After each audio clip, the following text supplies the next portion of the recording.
Hey guys, Desolator Magic here, and it is spoiler time for Dominaria. So if you do not want to know about the singles in Dominaria yet, don't watch this entire series. They will be very, very obviously titled. First, fresh off the presses today, somehow somebody on eBay got a hold of the picture of the Dominaria booster box, I guess. I mean, I think we've seen maybe the logo, and I know we've seen that artwork, so it's like, whatever, and, I guess the booster art is new, but we don't really know who's on it. I mean, honestly, from left to right, it looks like a butterfly, some kind of wizard, and some kind of object. Could be Karn, but hey, Karn's technically an object. That's actually almost definitely Karn, and in the middle, it's probably just one of the wizards. But there's like so many legendary wizards in the set, it's ridiculous. So I don't know whose listing this is or why they have it. I have no idea whatsoever, but this is literally like one day after they leaked, like the judge document, I guess is what I would call it. That's what it seems to be. And then, oh, whoops, here, somebody just leaked this with a pre-order. So, I mean, I could be wrong. Maybe this was made public, but somebody sent this to me and said, hey, look, a leak. So, I don't know. Maybe somebody was supposed to have it. Maybe it was supposed to be public. I don't know. I kind of doubt it.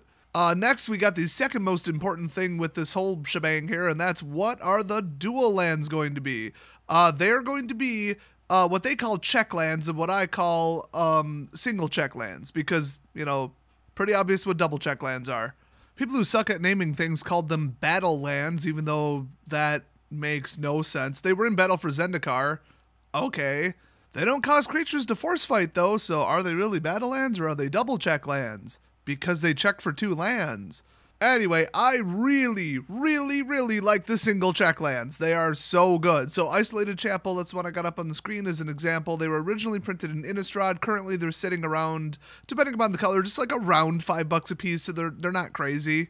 And, you know, the only reason that they're not, like, amazingly good is that, like, for example, Isolated Chapel itself is not a Plains Swamp. So if you start with 2, one of them's going to come in tapped unless you draw your way out of it. Still, it's such a narrow, like, unlikely to happen normally type of thing, where if you're playing just white-black and you drop this in, you probably have a Plains or a Swamp. And then if you're forced to start the game with this, did you even have a 1-cost spell in the first place? And is it even in your hand? So they are pretty darn reliable, and I've seen people play them in Modern. They're not exactly anybody's first choice, but they're really good.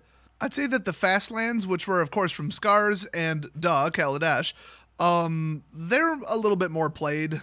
You know, mostly because just Modern is that fast, and maybe you would want, 2 colors available on turn 1 or something. I don't know. They're useless late game, though, so I would actually say that in Standard, check lands are a little bit better. So that is pretty cool. So now let's move on to actual specific cards.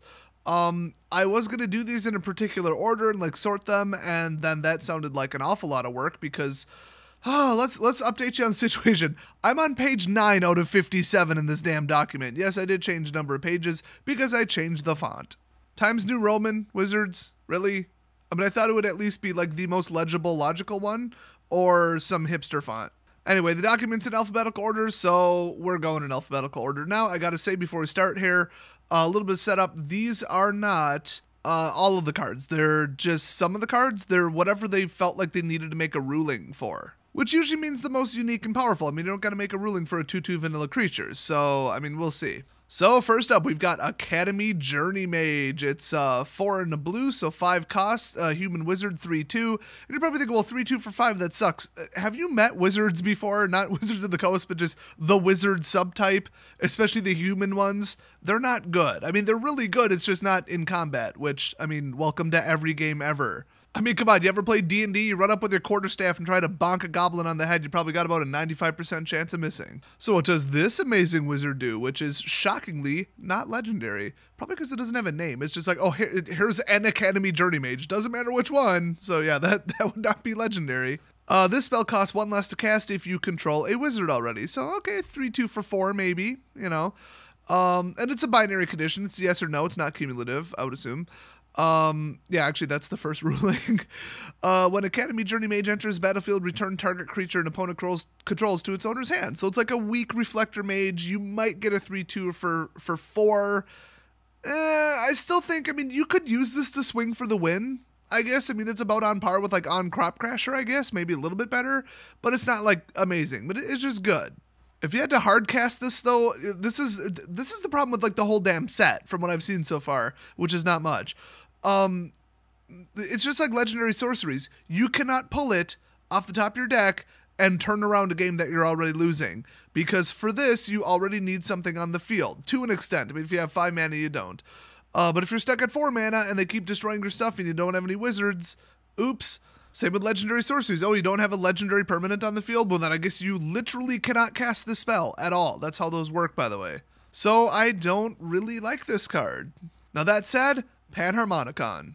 Also, one more note. Wizard Tribal is like super a thing from what I've seen, which once again, not much. Haven't read ahead too much. So this might end up better in a deck than the card looks by itself. Next up, Adeliz the Cinderwind, which I guarantee everybody's going to call Cinderwinder. It's a flying haste 2/2, 1 blue-red, so, you know, typical Captain Planet card. Okay, who's been watching my channel long enough to get that reference? Anyway, flying haste, so that's kind of cool, and whenever you cast an instant or sorcery spell, wizards you can... Oh, wizards! All wizards! Holy crap! Wizards you control get +1/+1 until end of turn. Now see, that's like mass prowess, but it's not quite Phalanx Leader. That's the thing. And the other thing is, like, wizards kind of suck at combat anyway, so +1/+1 might not go a real long way, but still, this is pretty damn good. By the way, legendary creature.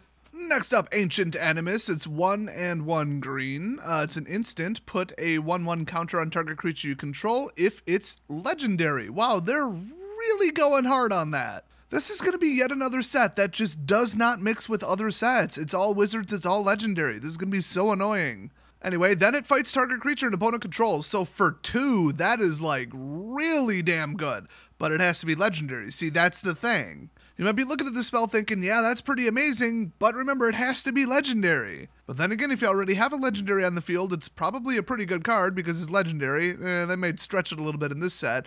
And then you get a 1/1 counter on it and force fight for 2. I mean, that's like Savage Stomp, but, well, honestly, a little bit worse. But still, it's ongoing boost, removal. I mean, that's like really good. Next up, the Antiquities War, which I could have sworn it was called the Brothers War, but whatever.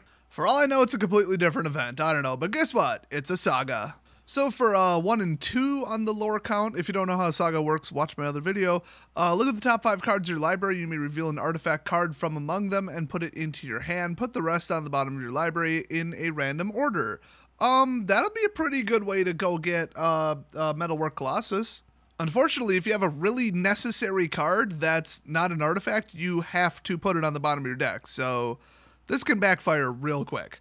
Anyway, once it gets to 3 artifacts you control, oh god, no, I saw this coming. Get Ensel Artifacted. Why don't they just print that on the card? Yeah, they become artifact creatures with base power and toughness 5/5 till end of turn. Oh my god. But see, that's the type of like crazy crap that would be great in Modern if this didn't cost 4 and take 3 turns. I mean, you could just flood, like, flying 0 costs and just whatever, and then just, like, bomb them. Just flood swing. But it takes 3 turns and it costs 4. So, I mean, there are ways... This is blue, though. Oh, but it's not an artifact itself, though. So, yeah, accelerating this might actually be kind of hard. I don't know. Maybe somebody will turn it into a deck. I don't think it would be good, though. And, yes, you can replicate the lore counters. I mean, I just think, you know, it's interesting. It's powerful. It's just probably not a very good deck. In Standard, that'd be some crazy crap, though, especially with, you know, what's legal right now. I mean, servos, those other things that are kind of like them, Thopters. Yeah, those. Next up, Arvad the Cursed. Oh, he was cursed when his mama named him Arvad. That is quite the name. So he's a 5-cost legendary, not wizard. Okay, didn't see that coming. But Vampire Knight. He's 3 + white + black. 3/3 Death Touch Lifelink. Pretty good combo there. And other legendary creatures you control get +2/+2. So kind of easy to destroy him, and he doesn't boost himself. But that's not bad, I gotta say. I mean, that's not bad. This is a commander card like you would not believe. Okay, next up we got Ariel, Knight of Windgrace. Oh my god, that's what happens when hipster millennials try to name their kids, where it's like, oh, I want to name her Ariel, but that's not special enough. Our daughter is special and unique. It's like spelling Aiden or like Brian with a Y. Actually, Aiden that's probably how you spell it in some countries. Not America, though. I'm actually pretty sure that name's Welsh. I'm also pretty sure there's not a lot of Welsh people in Wisconsin, so they're pretty much just pulling it out of their ass. But anyway, Ariel, Hipster Knight of the Windgrace. Or of Wind, whatever. Legendary creature, Human Knight, pretty sweet. It's a 4/4 for 4, so that's cool. White, black, love it, works great with the previous card. Let's see, this is, God, I hate reading it this way. This is so annoying. Vigilance, that's already pretty good, and you can pay 2 plus a white and tap it, create a 2/2 white knight creature token with Vigilance. So that's amazing, because it's like, oh, big creature, or, oh, okay, I'll just sit back and make tokens. I love cards like that.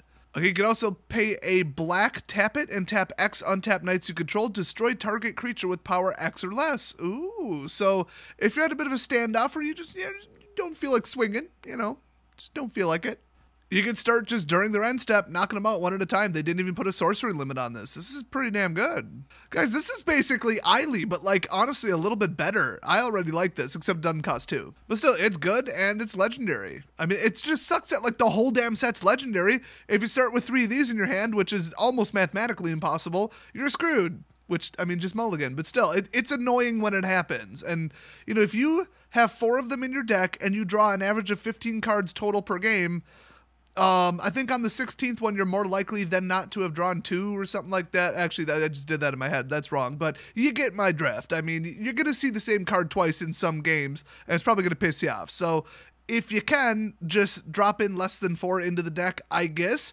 But this is such a good card, like you'd not want to. That's the problem. And it's just going to be so annoying. Oh, guys, we did it. We finally made it to the letter B. Oh, boy. Baird, Steward of Argive. So this is a 4-cost 2/4 human soldier with Vigilance. Love Vigilance.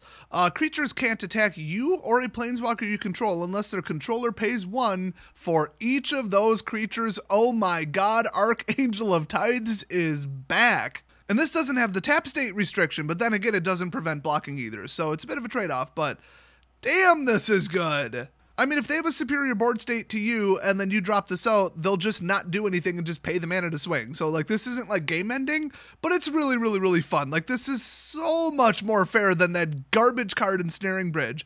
Every single copy of that card needs to be burned, just bought up and burnt. So I really like this because it's going to limit the options for what your opponent can do. But then again, if they're like, well, I have a removal spell in my hand and I kind of want to use it, hey, let's use it on Baird. But they only got rid of, 2...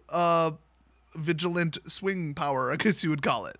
But while he's out there stalling out the game, boom, you could boost him with all those other cards I just named. So he looks pretty good. I mean, this set actually looks pretty fun so far. Spoiler alert, there's some broken crap in this set. Okay, I'm just going to say that right now. There are some free casting cards in this set that make Marvel look like a piece of crap. Like, there is literally, like, standard format ruining trash in this set. So with that happy little foreshadowing, it's not really foreshadowing if you say it, let's move on to Befuddle. I could have sworn this was a reprint, but maybe I'm thinking of, like, Twiddle or something. I guess it isn't. It's 2 and a blue, instant, target creature gets -4 attack until end of turn, draw a card. Ooh, they saved it at the end there, because that would have been garbage. Honestly, like, the only time that you could even drop it 4 for, like, 1 blue and have that be like, oh, yeah, would be if it was supposed to be a trade in the first place. Like, if they were just, like, trade blocking or whatever, you're trade blocking them, and then, oh, now it doesn't have enough attack power, but I still destroyed it. Otherwise, it's like, oh, well, see you next combat. But yeah, this could just make them make a bad decision. It's not the best combat ambush you'll see, especially for 3, but the draw a card part, I mean... You could draw a card and then still, before combat resolves, cast whatever that card is too. So, I don't know, just, it's all right. It's kind of like a deck shrinker, kind of, but it costs 3. So it's not like a true cantrip. Still, I mean, I kind of like it. I think it'll be pretty good at the pre-release for sure. Next up, Banalish Marshal. That's not a website address. That's white. Also, who the hell uses the www subdomain anymore? Okay, so it's a 3/3, hey, non-legendary, which is actually really nice when you look at what it does. Creature Human Knight. So Knight Tribal, woo, feeling it. 3/3, other creatures you control get +1/+1. So it doesn't boost himself, so he's basically always watching, but even more color restrictive, but kind of easier to destroy because he's not an enchantment, but also he can swing. So he might get a boost, he might get an ETB effect, I don't know. I mean, I'm sure Night Tribal will be, all kinds of fun happening with that. So this just looks good. I mean, honestly, this just looks straight up good. You'd almost have to be playing mono white though, because if you want this out on turn 3, you either need like the flawless mana base, or just don't expect to get them out on turn 3, or be playing mono white. So that's a little rough, but remember, this is what they do to make the balancing like more fair. Like on a card that's just outrageously powerful like this one, oh, now it's triple white. Like, okay, now I might not be able to always play it. And you got to kind of second guess it and maybe tweak your deck a little bit and kind of dance around it. So they add like a backfire percentage to it. Unless you're playing, triple white and that's it. And then you losing the color, takes down the power of your deck too.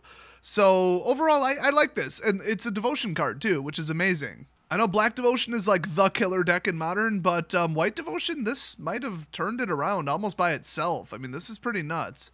Lot of double white double strikers, just throwing that out there. All right, so I guess I'm going to break this up into multiple videos because, well, duh. I mean, this would literally be like a 4-hour video. So I'm just picking arbitrary stop points. So see you guys next video. Hit the sub button if you don't want to miss them.